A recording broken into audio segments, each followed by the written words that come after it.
하나님의 말씀은 갈라디아서 5장 19절로 21절 말씀입니다. 육체의 일은 현저하니 곧 음행과 더러운 것과 호색과 우상 숭배와 술수와 원수를 맺는 것과 분쟁과 시기와 분냄과 당짓는 것과 불리함과 이단과 투기와 술취함과 방탕함과 또 그와 같은 것들이라. 전에 너희에게 경계한 것 같이 경계하노니 이런 일을 하는 자들은 하나님의 나라를 유업으로 받지 못할 것이요. 아멘. 사랑하는 성도 여러분, 오늘은 3차 영혼력 교육 6번째 시간으로 지난 시간에 이어 육체의 일에 대해 증거합니다. 오늘 본문에 보면 육체의 일을 행하는 자들은 하나님의 나라를 유업으로 받지 못한다, 곧 구원받지 못한다 말씀하십니다. 우리가 구원받는 것은 오직 예수 그리스도를 믿음으로 말미암는 것입니다. 그런데 하나님을 믿고 주님을 믿는다 하면서 육체의 일을 행하는 것은 구원받을 만한 믿음이 없다는 증거입니다. 예수님께서 그 처참한 십자가의 고난을 당하신 것이 나의 죄 때문임을 진심으로 믿는 사람은 결코 더 이상 죄 가운데 거할 수 없는 것입니다. 비록 한순간에 모든 죄를 버릴 수는 없다 해도 정녕 믿음이 있고 주님을 사랑한다면 어찌하든 신속하게 버리기 위해 노력해 나가는 것이지요. 사랑하는 성도님들은 증거되는 말씀을 통해 모든 육체의 일을 벗어버리시며 여러분 안에 발견되는 모든 죄의 뿌리까지도 뽑아버리시기 바랍니다. 그래서 거룩하고 정결한 빛의 자녀들로서 아버지 하나님께 구하는 대로 응답받고 축복받는 여러분이 다 되시기를 주님의 이름으로 축원합니다. 사랑하는 성도 여러분, 또한 전국의 화상을 통해 예배드리는 모든 성도 여러분, 지교의 성도 여러분, 지성전 성도 여러분, 빛과 소금 성계 성도 여러분, 요식업 성계 성도 여러분, 전 세계 인터넷을 통해 예배드리는 모든 성도 여러분, 아동주일학교 어린이 여러분, 오늘은 지난 시간에 이어 이단과 투기, 술취함, 방탕함에 대해 증거합니다. 먼저 이단은 기독교와 비슷한 것처럼 보이지만 실제로는 전혀 다른 집단입니다. 오늘날의 대표적인 이단 몇 가지를 들어보면 통일교나 천부교, 여호와의 증인, 몰몬교 및 마릴성도, 그리스도교 등이 있지요. 이외에도 세계적으로 수많은 이단 교파들이 있고요. 우리가 이단에 대해 바로 아는 것은 매우 중요합니다. 그들도 하나님을 믿는다고 하고 교회와 비슷한 형태를 갖추고 있어서 자칫하면 성도들이 미혹당할 수 있기 때문입니다. 그러나 아무리 비슷하게 보인다 해도 실제로는 결코 구원과는 상관없는 잘못된 교리를 가진 것이 이단이지요. 갈라디아서 1장 8절에 그러나 우리가 혹 하늘로부터 온 천사라도 우리가 너희에게 전한 복음 외에 다른 복음을 전하면 저주를 받을지어다 했습니다.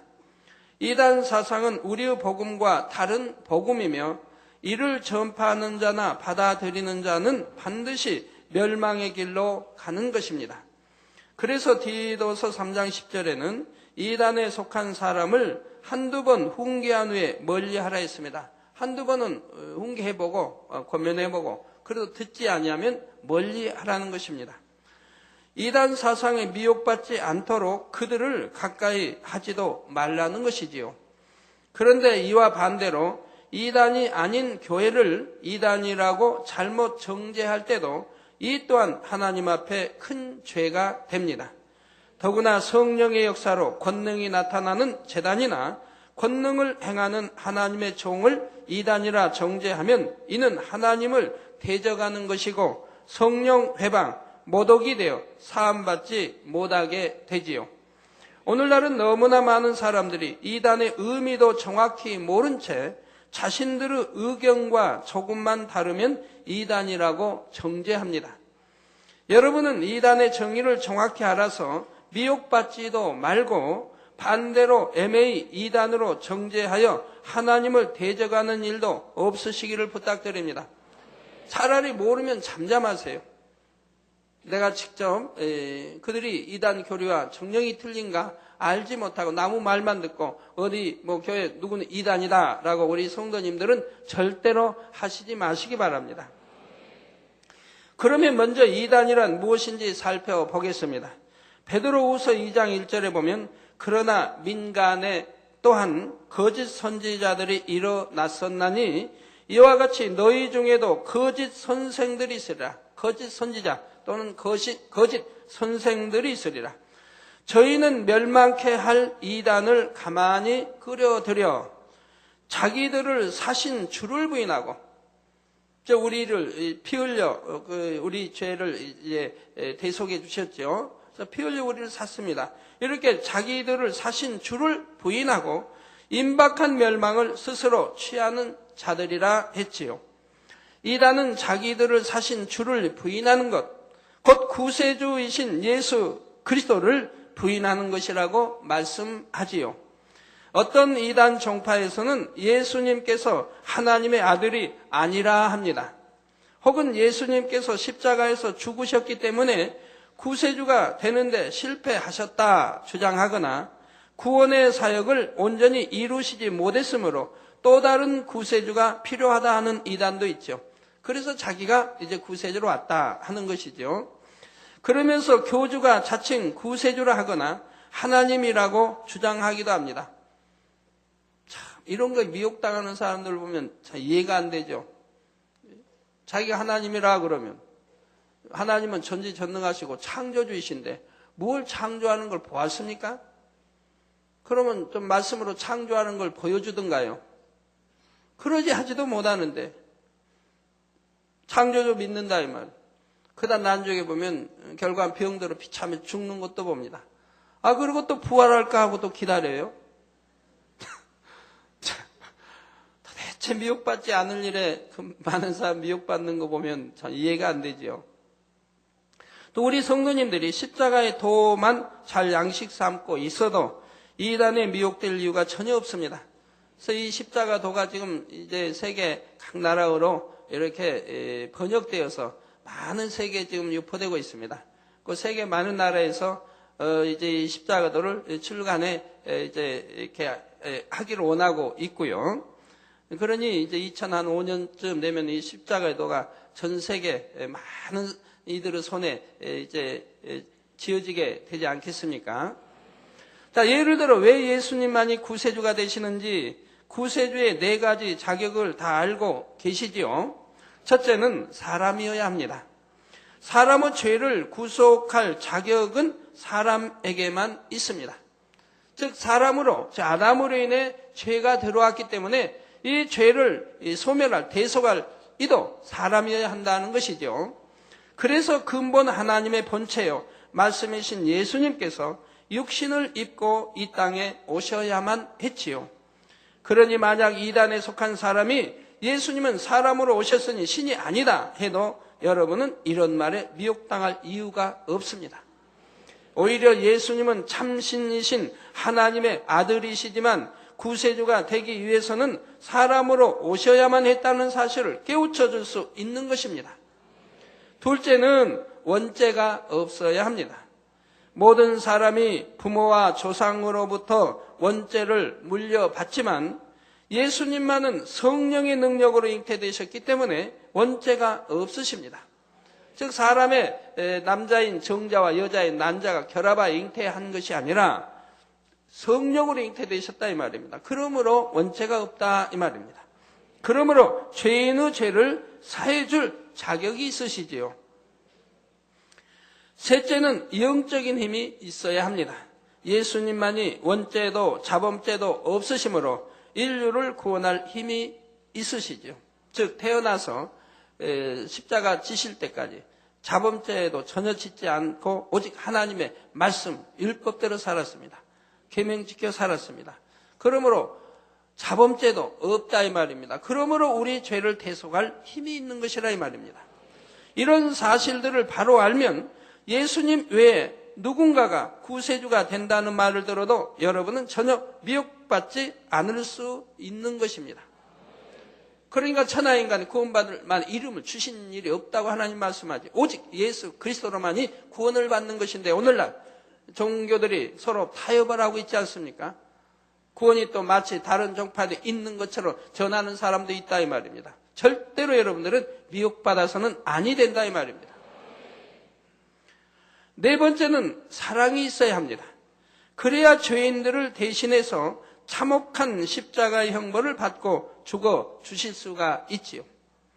죄의 삭은 사망이라는 영계의 법칙에 따라 죄인 되었던 우리는 모두 사망으로 가야 했습니다.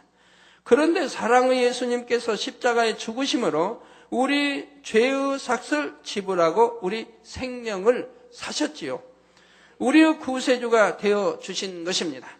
그러니 어떤 이단에서 말하는 것처럼 예수님께서 죽으심으로 구원에 실패한 것이 아니라 오히려 죽으심으로 구원을 온전히 완성하신 것이지요.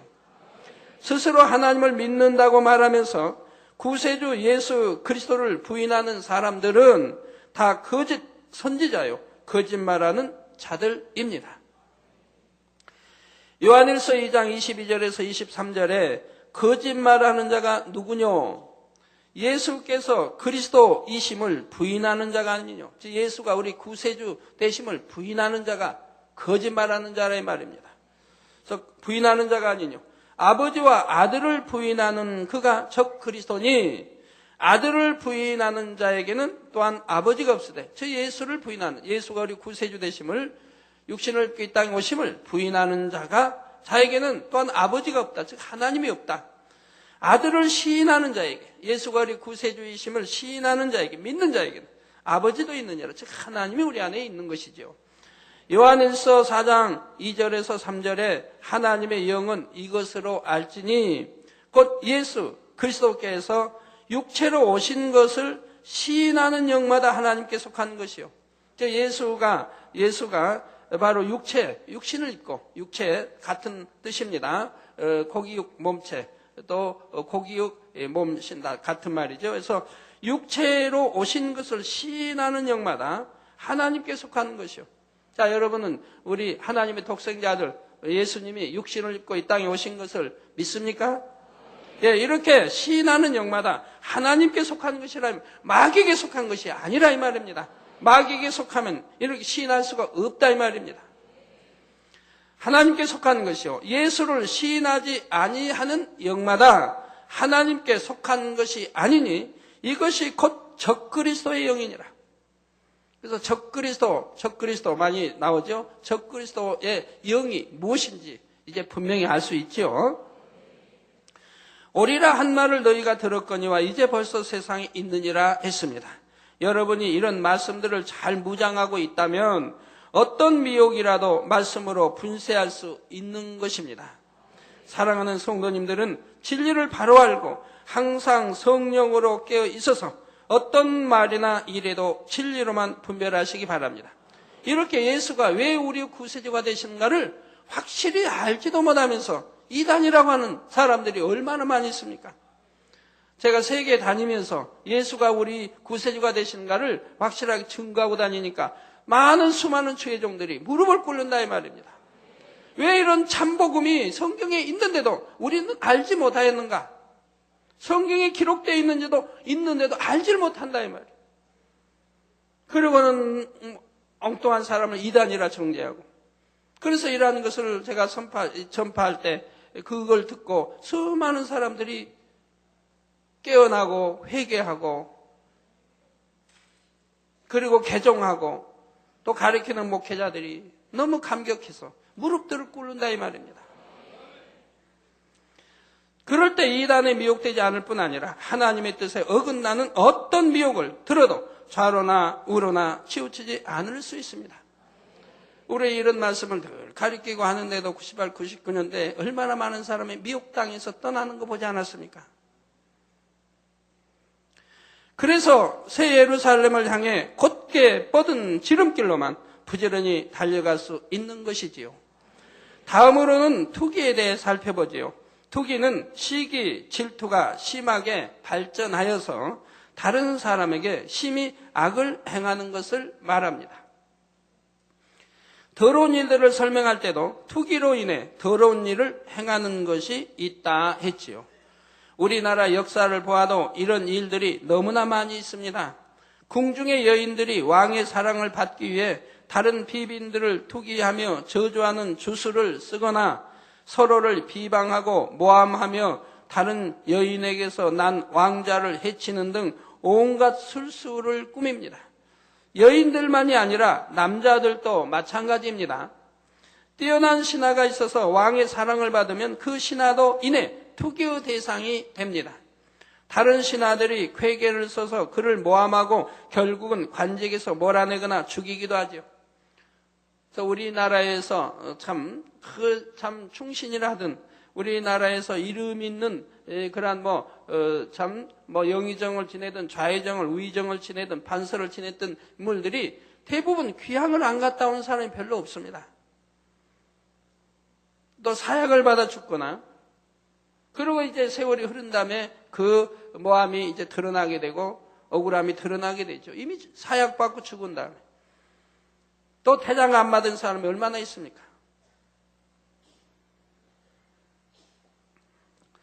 이런 일은 세계 어느 나라에서나 흔히 있는 일입니다.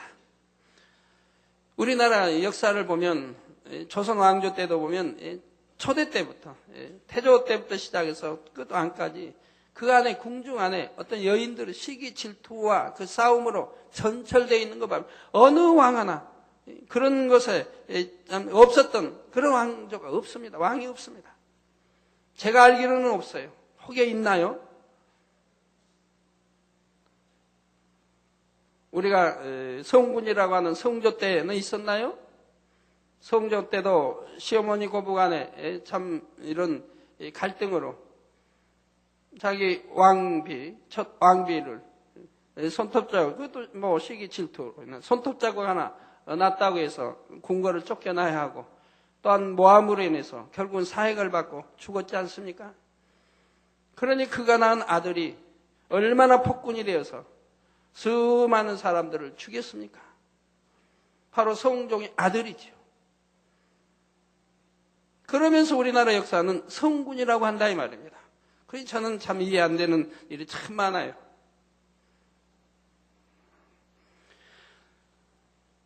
자, 중국의 역사에 보면 투기로 인한 심히 끔찍한 사건 하나가 나옵니다.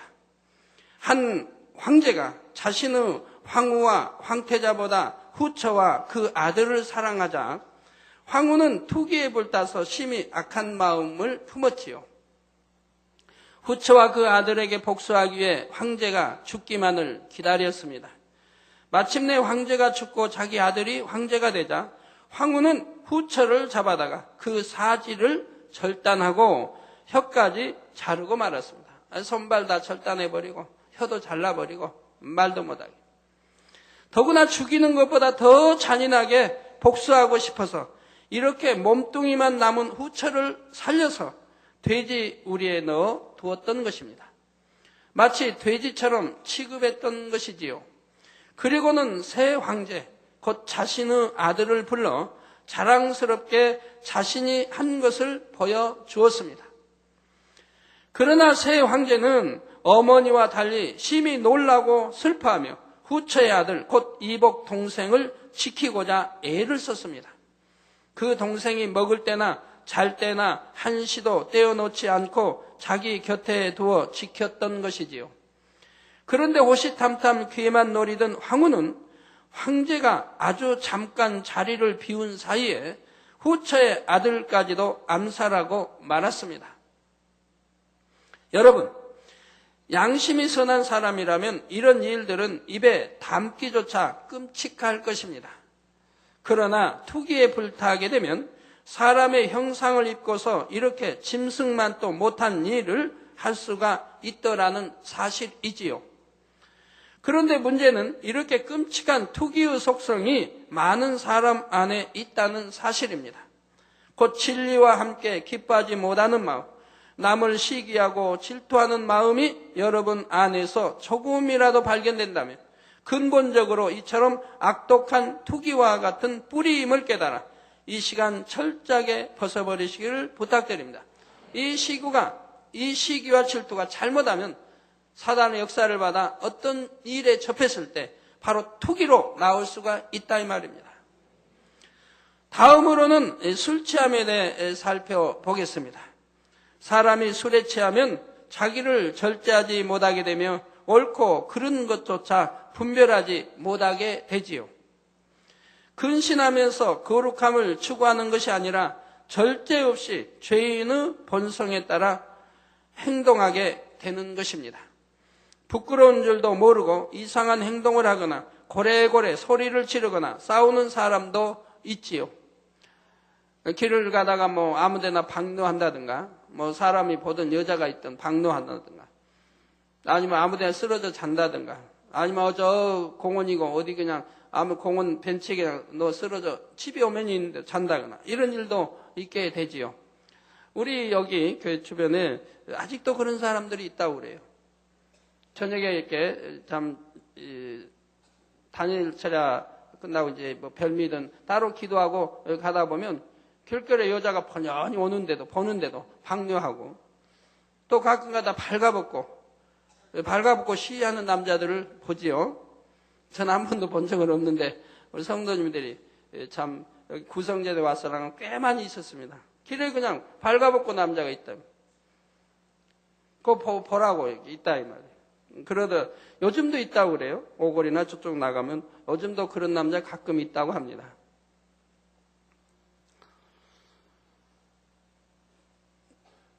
자, 또 해서는 안 될 말과 행동을 해서 돌이킬 수 없는 결과를 낳게 되기도 하고요.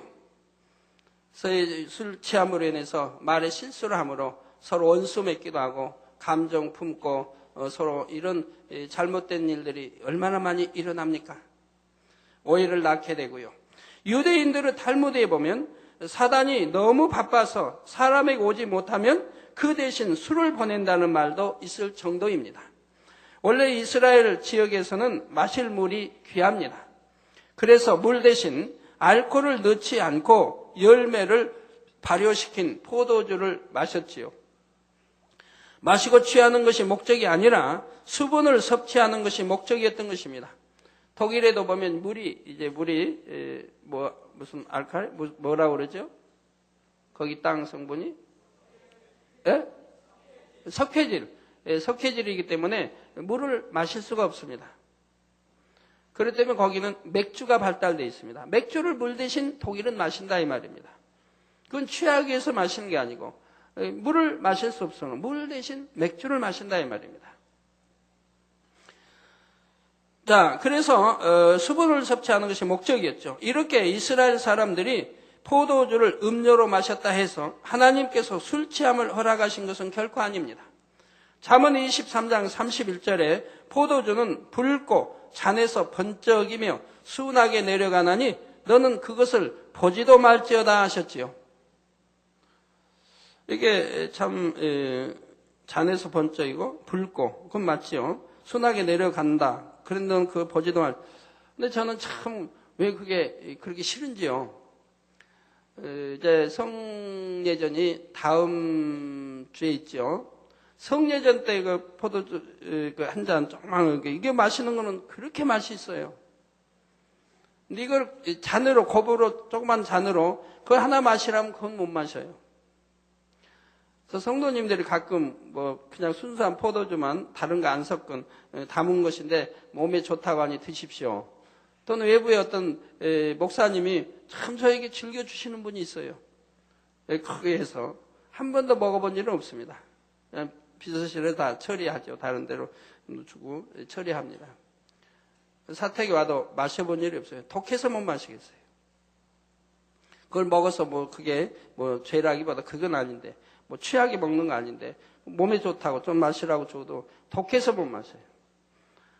저도 이제 음식점에 간다든가 이제 해서 할 때도 전에 이제 횟집에 간다든가 저 가는 거 없지만 어디 이제 교육 가가지고 한 번씩 해도 음료수도 독해서 콜라를 그냥 못 먹어요. 사이다도 독해서 못 먹어요. 그래서 사이다 콜라를 섞어서 마셔요. 그러면은 좀 순하더라고요. 그래가지고 조금 한 잔도 다 못 먹고 한 반 잔 안 되게 이렇게 이제 음식 먹으면서 먹게 되죠. 자, 취하고자 하는 유혹도 생기지 않도록 아예 처음부터 보지도 말라 하시는 것입니다. 레위기 10장 9절에 보면 제사장 아론의 자손들에게 너나 내 자손들이 회막에 들어갈 때에는 포도주나 독주를 마시지 말아서 너희 사망을 면하라. 이는 너희 대대로 영원한 영영한 규례라 하셨고, 저 여기는 이제 이스라엘 백성들은 포도주를 사막지에서 더운 데서 하니까 이걸 마심으로 더위와 목마름, 갈증을 이깁니다. 그렇게 마시는데 여기에서는 회막에 들어갈 때, 예를 들어서 하나님의 성전에 들어갈 때는 이런 포도주나 독주를 마시지 말아서 너희 사망을 면하라. 즉 하나님께서 얼마나 엄하게 말씀하고 있죠. 또 이는 너희 대대로 영영한 규례라. 민수기 6장이나 잠언 31장 4절에 보면 왕이나 하나님 앞에 거룩하게 구별된 사람에게는 더욱 엄격하게 술을 금하고 계시지요. 사람이 선한 양심이 있다면 하나님 앞에서 술 취하는 것이 합당하지 않음을 스스로 깨달을 수가 있습니다. 세상 사람들도 예의를 갖춰야 하거나 어려운 웃사람을 대할 때는 술에 취한 모습을 보이지는 않을 것입니다. 하물며 하나님 앞에서는 어떠하겠습니까? 오늘날의 우리는 하나님의 자녀로서 늘 하나님 앞에서 살아가는 사람들입니다. 또 성령께서 우리 몸을 성령의 전으로 삼고 계시지요. 그러니 주님을 영접하고 성령의 역사를 받으면 술 취하는 것이 가하지 않다는 사실을 이미 마음에 느끼게 되는 것입니다.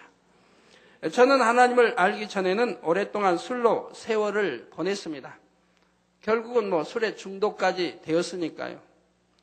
세상에 있을 때 보면 세상 사람들은 술은 끊어도 담배는 못 끊는다 이런 사람인데 저는 다 끊어도 술은 못 끊는다 했습니다. 그렇게 즐겨 했어요. 매일 마시고 밥 먹을 때도 마시고 그리고 그런데 결국은 중독까지 됐죠. 안 마시면 손이 떨리는. 자, 질병의 고통을 잊기 위해 마음의 절망과 슬픔을 잊기 위해 술 없이는 견딜 수 없는 많은 해를 보냈습니다. 그러나 주님을 영접한 후에는 아무도 저에게 진리를 가르쳐 주지 않았는데도 교회에 갈 때는 스스로 술과 담배를 하지 않았습니다. 그것이 나쁜 건지 알지 못할 때도 술과 담배를 하지 않았습니다. 누가 말해주지 않아도 제 양심 속에서 이미 술을 마시고 교회에 갈 수 없다는 마음이 들었고 또 담배를 피고 갈 수 없다는 마음이 들었습니다. 그래서 술, 담배 아침에 일어나 하지 않고 그리고 교회 갔다 와서 저녁 예배 이제 끝나고면 이제 그때는 마시고 또 담배도 피우고 했었지요. 아무것도 모를 때니까요. 에베소서 5장 18절에 술 취하지 말라. 이는 방탕한 것이니 오직 성령의 충만을 받으라 하신 대로 여러분은 오직 성령의 세술에 취해 항상 충만하게 신앙생활 하시기를 바랍니다. 마지막으로 살펴볼 육체의 일은 방탕함입니다.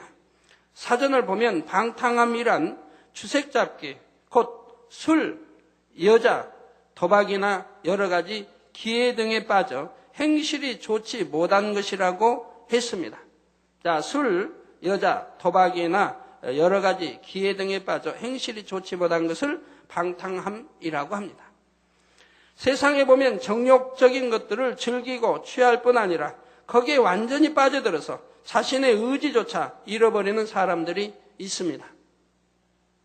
우리 옛날에 빗소금의 자매들이 이제 옛날에는 모를 때 우리 교회 오기 전에는 자매들이 백화점에서 근무 끝나면 근데 지치지 않습니까? 하루 종일 서서 손님과 이렇게 참 비유 마치고 이렇게 해야 되니까. 그럼 끝나고 가면 어디 가느냐? 저기 이제 나이트 클럽 이런 데 가서 이제 맥주 마시고 취해가지고 그저 흔든다 이 말입니다. 흔들어대고. 그 당시 이제 그랬다고들 본인들이 이야기를 해요. 지금이야 이제 다 주안에서는 안 그러지만 다 이러한 것이 얼마나 방탕함입니까? 마시고 취해서 그저 남녀 같이 흔들고 말이에요. 참 또 이런 계통 있는 사람들은 저를 또 얼마나 싫어할지. 자, 마땅한 책임과 도리도 하지 못하고 사람의 구실조차 못하는 경우가 많지요. 그러다 너무 취해서 집에도 가지 못하고 부축받아서 호텔이나 어디로 또 가게 되고요.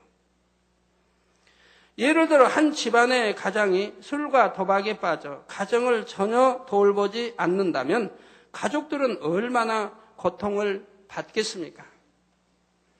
제가 어릴 때에는 이런 일도 보았습니다. 시골에서 1년 농사를 수확하거나 혹은 1년치의 품삯을 받고 나면 사람들이 모여 앉아 노름을 합니다. 그런데 그냥 재미삼아 조금 하는 것이 아니라 정신을 차리지 못하고 노름에 빠져서 1년치 수입을 순식간에 날리는 사람도 종종 있습니다. 오늘날은 그 일꾼이 있는지 모르겠는데 옛날에는 이제 1년치 품삯을 계약합니다.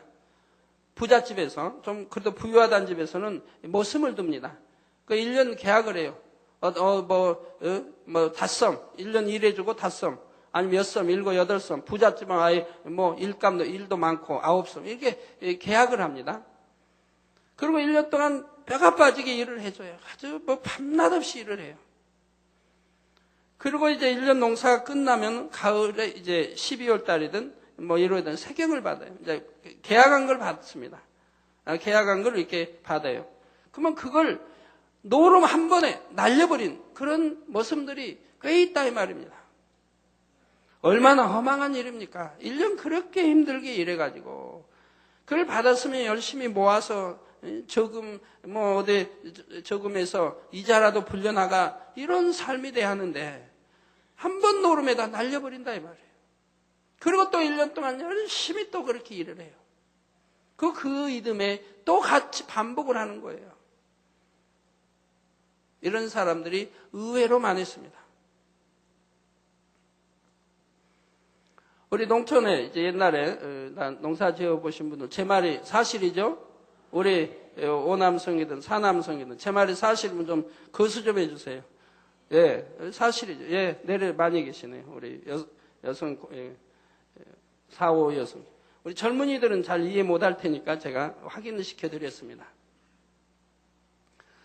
때로는 집과 재산을 다 날리기도 하고 심지어 노름을 하려고 자기 가족까지 파는 경우도 있습니다. 가족은 자기 아내까지 잡힙니다.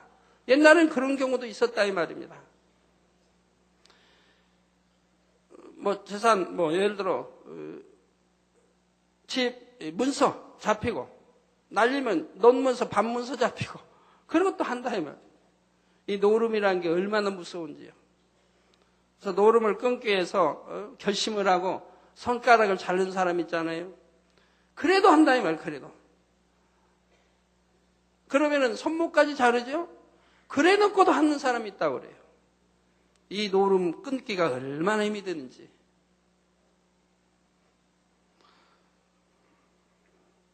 그런데 요즘은 소위 명품이라고 불리는 사치품들로 인해 방탕함을 초래하는 일도 있다고 합니다. 참, 모 방송이 나를 노름했다고 참 방송에 낸 게 있죠. 참 얼마나 우스운 일입니까? 우리 성도님들은 화투짝도 안 만지죠. 내가 누구 거 취하기 위해서 노름하겠습니까? 남의 거 욕심내서 내 호점에 넣으려고 노름하겠습니까? 어떻게 그런 거짓 방송을 해야 하는지. 자기 본수에 맞지 않는 수백, 수천만 원짜리 가방, 옷, 장신구 등을 사고 더구나 카드로 무절제하게 구입했다가 그 대금을 감당하지 못하게 되는 것입니다. 가정주부가 남편 몰래 명품을 구입하고 엄청난 빚을 져서 결국 이혼을 했다고도 합니다. 절제 없이 사용한 카드 대금을 갚을 길이 없으니 도둑질을 하는 사람도 있고 결국 스스로 생명을 끊는 사람도 있다고 하지요. 그래서 제가 우리 성도님들에게 카드 쓰지 말라고 하는 거예요. 카드 사용하지 말라고. 카드도 잘 유용하게 잘 쓰시면 유익이 되기도 합니다. 그런데 대부분이 그게 아니에요. 카드를 쓰다 보면 그냥 마치 공짜로 돈을 얻는 것처럼 돈을 빼서 또 쓰고 그리고 갚질 못하고 또 카드를 만들어서 또 그걸 갚는다고 쓰고 그러면서 자꾸 원금은 불어나고 이자가 불어나고 나중에는 감당할 길이 없어요. 수천만 원이 되면 감당할 길이 없다면, 더군다나 학생들, 더군다나 젊은이들이 수천만 원 빚을 지면 감당할 길이 어디 있습니까? 그러니까 도적질을 한다든가 아니면 나쁜 행동이 나오게 되는 것이지요. 그 신용 불량자가 되고요. 우리 교회에서도 그런 사람들을 많이 봤어요. 그래서 제가 여러 구제도 해줬고요. 그걸 갚아주면서 다시는 그러지 말라. 어떤 사람은 이제 도저히 보면 갚을 능력이 없는데 그렇게 카드비 져가지고 쩔쩔매는. 그래서 도대체 얼마나 되는가? 그 얼마 된다고 해서 갚아줬어요. 갚아주고 몇 달 있다 물어봤어요. 이제 카드 사용하지 않는다. 카드비도 이제 없냐고. 그때 몇 달 있다가 또 있대. 그래서 또 갚아줬어요. 또 몇 달 있다 보니까 또 있대요. 도대체 카드비가 얼마가 있는데 나를 속인 거냐?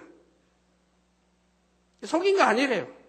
그럼 왜 카드빚을 갚으라고 줬는데 여전히 카드빚이 있느냐 그랬더니 그 카드빚 갚으라고 준 거 가지고 누굴 구제했다는 거예요. 얼마나 순진한지. 그래서 왜 나를 속이고 나는 갚으라고 줬는데 속이고 그렇게 구제했느냐. 나중에 구제한 사람 보니까 구제받은 사람은 자가용을 타고 다녀요. 좋은 자가용. 자기는 신용불량자가 될 위치고 가족들에게도 신용을 다 잃은 상태인데 오히려 갚으라고 줬더니 그걸 구제한다고 줬다는데 구제받은 사람은 좋은 자가용을 타고 다니더라 이 말이에요. 그러니 그게 구제입니까? 그렇게 순진한 사람도 있어요. 그 순진한 건지는 모르지만 하여튼 그렇게 해서 카드로 어려움 당하는 사람들 여러 명 제가 갚아드렸습니다. 제발 이제 그러한 것 써서 그런 어려움 당하는 일이 없어야 하지 않겠습니까? 또 지난주에도 말씀드린 것 같습니다만 어떤 분들은 또 증권에서 망해가지고 자기 돈이 아닌 남의 돈까지 끌어다 망해가지고 또 퇴직금 받아서 망해가지고 이런 분들도 꽤 있습니다. 얼마나 안타까운 일이에요. 제가 볼 때 도저히 갚을 능력이 없어요. 월급 가지고는 도저히 갚을 능력이 없어요. 원금도 이자도 못 갚고 이자도. 너무 안타까워서. 제가 몇몇 분은 이제 갚아주고 있는 분도 있죠. 그리고 이제부터는 충성하라. 이제부터는 다시 그러지 마라. 하나님께 이제 충성하겠다 하는 사람들 보면 제가 몇몇을 갚아주고 있는데 참 안타까운 일이에요. 다 욕심이 잉태해서 그런 일이 생겼지 않습니까? 그래서 그러한 것을 단에서 제가 말하는 것을 여러분들이 아니 좋게 생각지 마시고 제 입장에서는 할 수밖에 없는 거예요. 수많은 사람들이 그런 걸로 인해서 잘못되어지고 고통을 받기 때문에요. 이 얼마나 어리석은 일들입니까? 탐심 하나도 절제하지 못하고 방탕하게 행함으로 결국 재앙과 사망의 길로 가는 것입니다. 데살로니가전서 4장 3절에 하나님의 뜻은 이것이니 너희의 거룩함이라 하셨습니다. 우리 하나님의 자녀들이라면 결코 방탕함 가운데 자신을 더럽히는 일이 없어야 할 것입니다. 주님을 영접하고도 방탕한 생활을 계속하게 되면 이런 사람은 신앙생활을 제대로 할 수가 없습니다. 하나님 앞에 자신의 마음을 드릴 수도 없고 죄를 버리고 성결될 힘을 얻을 수도 없습니다. 교회를 다닌다 해도 형식적으로 왔다 갔다 할 뿐이고 구원받을 수 있는 참 신앙을 가질 수는 없는 것이지요. 물론 새 예루살렘을 소망하는 우리 성도님들은 이처럼 정욕적인 것을 추구하여 방탕함에 빠지는 일은 없으실 줄로 압니다. 더구나 더욱 온전함을 이루기에 이런 것도 한번 돌아보시기 바랍니다. 나는 과연 온 집에 충성하고 있는가? 마음과 뜻이 어느 한편에 치우쳐 있어서 다른 분야에는 소홀히 하지 않는가? 곧 모든 분야에 있어서 자신의 할 도리를 다하고 있는가 하는 것이지요. 또 자신에게 주어진 하루하루의 시간을 어떻게 사용하시는지도 한번 점검해 보시기를 바랍니다. 여러분이 하루의 시간을 규모 있게 보내고 열심히 온 집에 충성했다면 다니엘 철야에 와서 기도를 할 때도 아버지의 은혜와 능력이 더욱 충만히 임하게 됩니다. 하나님께서 기뻐하시는 것을 여러분의 마음에서 스스로 느낄 수 있는 것이지요. 사랑하는 성도님들은 교회는 물론 가정과 직장 그리고 자신이 속한 모든 분야에서 온 집에 충성하시기를 바랍니다. 결론을 말씀드립니다. 사랑하는 성도 여러분, 지금까지 5시간에 걸쳐 여러 가지 육체의 일들을 살펴보았습니다. 물론 지금까지 설명한 것 외에도 본문 21절 끝부분에 또 이와 같은 것들이라 하신 대로 더 많은 육체의 일들이 있습니다. 그러나 지금까지 설명한 것들만 버렸다 해도 그는 성령의 소욕을 쫓는 사람이 되었을 것이고 그러면 다른 육체의 일들도 저절로 행치 않게 됩니다. 행함으로만 범죄하지 않을 뿐 아니라 마음의 죄성까지도 버려나가게 되죠. 거룩하신 하나님의 자녀답게 날마다 거룩하게 변화되는 것입니다. 지금까지 여러 주에 걸쳐서 육체의 일을 들으셨는데 과연 하나님의 자녀들이라고 하면 이런 육체의 일들을 행할 수 있겠습니까? 그건 당연히 하나님을 믿는다고 하면 하나님을 사랑하게 될 것이고 하나님을 사랑한다고 하면 계명을 지킬 것인데 어떻게 그것도 적은 죄도 아닌 현저한 육체의 일들 이렇게 정말 거룩하신 하나님이 보실 때는 전혀 용납할 수 없는 그러한 죄들을 지을 수 있겠느냐 이 말입니다. 그렇기 때문에 육체일은 현저하다고 말씀하시며 이러한 죄들을 짓는 자들은 천국에 가지 못하고 지옥에 갈 것을 말씀하고 있는 것입니다. 자, 여러분들이 주님을 영접한 이제 초신자일 때, 믿음 1단계인 초신자일 때는 대부분이 육체의 일을 행합니다. 그러나 이제 하나님 말씀을 들으면서 하나님이 우리의 아버지 되시고 또 하나님의 사랑 가운데 독생자 주셔서 우리 죄 대신 십자가에 지시고 돌아가셨다고 하는 사실을 우리가 알게 됩니다. 그래서 하나님이 왜 사랑이신지 알고 우리 얼마나 사랑하신 것을 알고 예수 우리 구세주 되신 주님이 우리 얼마나 사랑하셨다는 것을 알게 됩니다. 그러면서 우리가 이런 하나님 말씀을 듣고 이제 알므로 인해서 믿기 때문에 이제 하나님을 사랑하게 됩니다. 하나님을 사랑하기 때문에 계명을 지켜나갑니다. 계명을 지켜나가니 이제 육체의 이러한 일들을 끊어버리게 됩니다. 그러면서 믿음의 2단계로 들어가게 되는 거죠. 믿음의 2단계에서는 때로는 죄를 짓기도 하고 또 회개하고 돌이키고 이러다가 완전히 육체를 다 끊어버리게 됩니다. 완전히 다 끊어버려요. 그러면서 믿음의 3단계로 들어가는 겁니다. 믿음의 3단계는 마음에 있는 죄성, 이제 이걸 빼내버리기 위해서 싸워나가는 단계이죠. 그런데 믿음의 3단계에 있는 사람이 또 신앙생활 쪼도 하면 이제 믿음의 3단계도 그러죠. 뭐 집사라 하면 믿음의 3단계 있어야 합니다. 믿음의 3단계 있는 사람이 다시 육체의 일을 행합니다. 그럼 믿음의 1단계가 돼버린다 이 말입니다. 그러므로 이러한 것을 성경엔 뭐라고 하느냐. 현저히 우리 예수님을 십자가에 못 박았다고 한다 이 말입니다.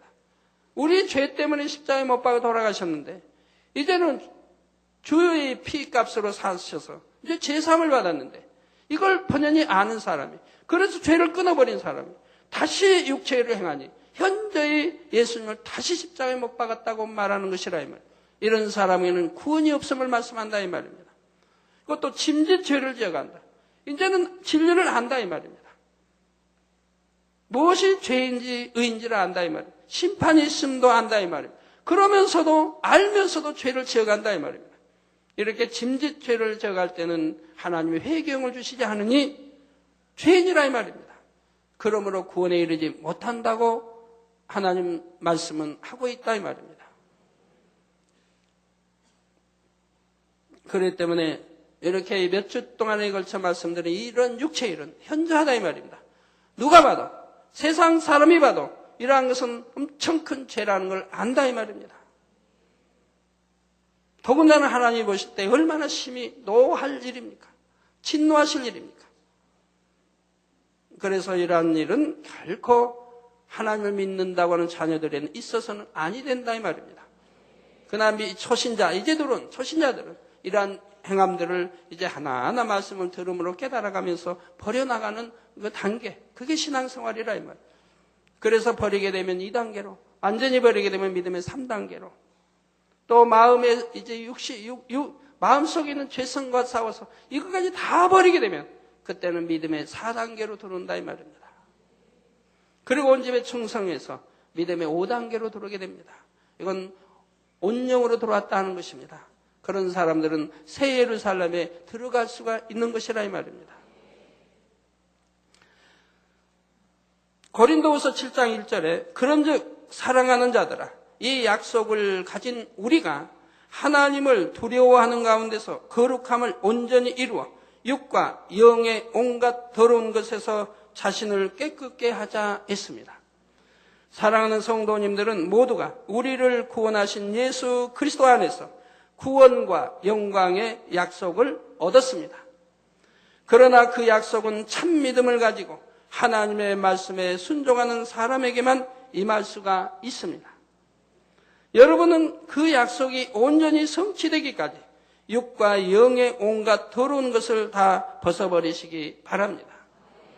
그래서 온전히 하나님께 순종하는 빛의 자녀로서 주님 맞을 준비를 속히 마치시기를 우리 주 예수 그리스도의 이름으로 축원합니다.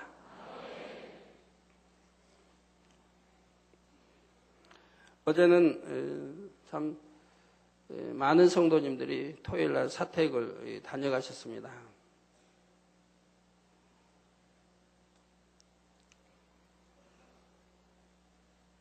페르송회를 위해서 이렇게 또 심기에 이렇게 다녀가셨는데 이제 끝나고 그걸 모두 정리하면서요.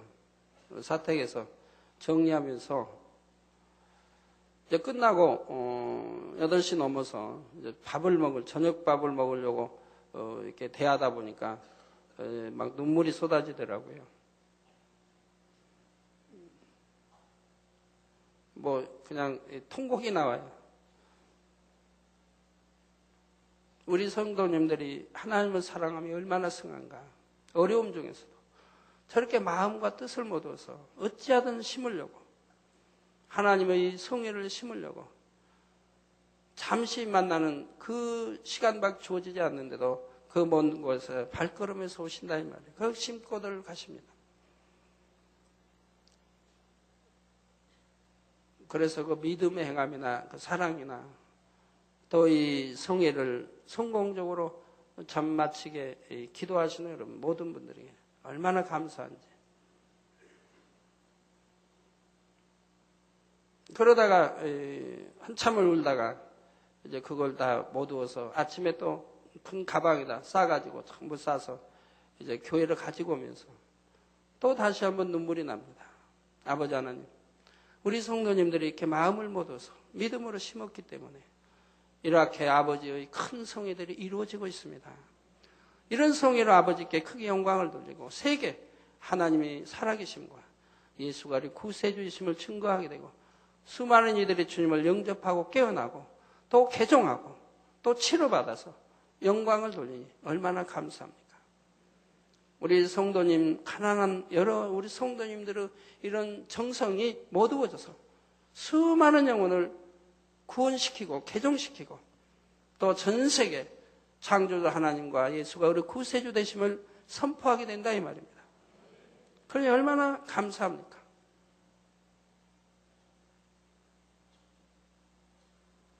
그래서 감사의 눈물도 또 흘리고요.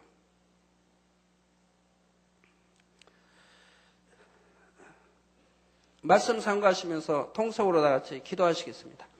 할렐루야. 아버지 하나님, 은혜와 사랑에 감사를 드립니다. 아버지, 오늘 또 들은 말씀이 믿음이 되고 생명이 되게 축복해 주옵소서. 육체의 일은 현저하니 이러한 일을 행한 자는 구원받지 못할 것을 누누이 말씀하십니다. 아버지, 우리 성도님들에게 더 은혜 주시고 능력 주셔서 이러한 것들을 철저히 끊어버리게 해주시기 원합니다. 이단이 무엇인지 분명히 알아 미혹받지 않게 도와주시고, 투기가 무엇이며 술 취함이 무엇이며 방탕함이 무엇인지 알아서 이러한 것들을 철저히 끊어버리고 거룩한 하나님의 자녀, 빛의 자녀들이 될 수 있도록 축복해 주시기를 원합니다. 아버지 하나님 감사합니다. 우리 주 예수 그리스도의 이름으로 기도하옵나이다. 아멘. 환자에 의한 기도하겠습니다. 아픈 곳에 손 얹어 주시고, 연약한 곳에 손 얹어 주시고요. 또 마음의 소원을 놓고 기도 받으시겠습니다.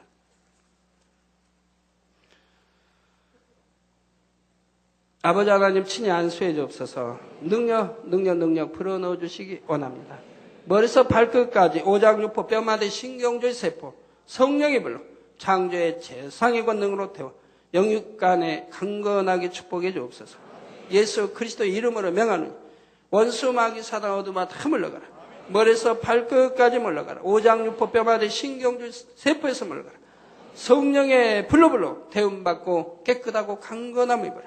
예수 그리스도의 이름으로 명하노니 원수 마귀에서 어둠 다 물러가라. 하늘 공중 곳에 잡은 악영들도 다 물러가라. 그의 사자들도 다 물러가라. 이 땅에 악한 영, 더러운 영, 거짓 영, 간사하고 이간영, 미혹한 어둠아 물러가라. 빛의 임하라. 성령의 감동감아 충만함을 입으라. 아버지, 시공간을 초월하여 역사해 주시기 원합니다. 화상을 통해 예배드리는 전국 교회와 지교회와 지성전 위에, 인터넷을 통해 예배드리는 전 세계 하나님의 자녀들 위에 동일하게 역사하여 주옵소서. 예수 그리스도 이름으로 명하노니 원수 마귀에서 어둠과 모든 질병 균들과 연약함은 물러가라. 머리에서 발끝까지 물러가라. 오장육부 뼈마디 신경조의 세포에서 물러가라. 성령의 불로 창조의 재상의 권능으로 태움받고 깨끗함을 받아라. 모든 암, 모든 근본 뿌리까지 다 암 종류도 태움받고 깨끗함을 받아. 폐렴, 모든 폐 성령의 불로 태움받고 깨끗하고 강건을 받아. 모든 균들아 성령의 불로 태움받고 깨끗하고 강건을 받아. 고혈압도 저혈압도 물러가고 당뇨도 물러가고 성령의 불로 태움받고 깨끗하고 강건함을 입으라. 빛의 말 각색 질병 균들아 물러가라. 모든 속병들아 물러가라. 성령의 불로 태움받고 깨끗함을 받으라. 빛의 말. 아버지 하나님 감사합니다. 한 주간도 형통하게 도와주옵소서. 불통함 물러가라. 아버지 하나님의 자녀들이 있는 곳마다 성령의 불담으로 전구천사 주님의 불꽃 같은 눈동자로 지켜주시고 가정을 지켜주시기 원합니다. 아버지여 지켜주옵소서. 아버지 마음의 소원도 이루어주시고 간구하기도 해도 응답해 주시기 원합니다. 무지개 뜨는 마을에 아버지여 장은숙 전도사님 이렇게 기도 요청해 왔습니다. 시공간 초월하여 이 시간에 친히 안수해 주시기 원합니다.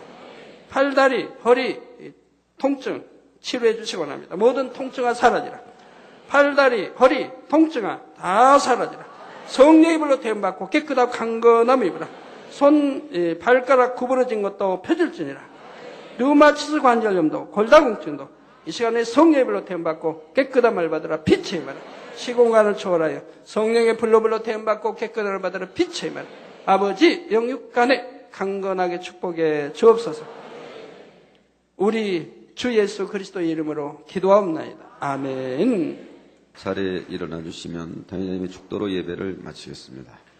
지금은 우리 주 예수 그리스도의 은혜와 언제나 우리와 함께 하시는 하나님 아버지의 극진하신 사랑과 우리에게 예수 그리스도를 알게 하시고 의 가운데로 인도하시는 성령의 감동감화 교통 충만하심이 이 시간에 모인 모든 성도에게 화상을 통해 예배드리는 전국 교회와 지교회와 지성전 위에 인터넷을 통해 예배드리는 전 세계 하나님의 자녀들 위해 함께 하시기를 축원하옵나이다.